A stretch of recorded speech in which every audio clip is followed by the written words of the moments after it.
dünyadan küsməyə qalsaydı, əleyhissalam hamıdan daha çox, daha tez küsməli idi hamıdan. Bu dünya ona nə zülümlər eləmədi. Amma bir an belə dayanmadı, sakit dayanmadı. Bir gün küsmədi, dayanmadı, çalışdı.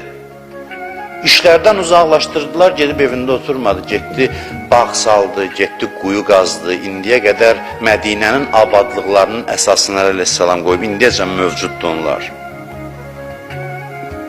Çünki şəhadət arzusu ilə yaşayırdı. Şəhadət arzusu ilə yaşayan adamların dünyası abad olur. Dilləri İmam Zamanın sahabələri dünyanı abad eləyəcəklər. Dünyada gözü olmayanlar dünyanı abad eləyəcək. Dünyada gözü olmayanlar dünyanı cənnətə çevirəcək. Dünyanı abad eləyib başqalarına bəxş eləyəcək.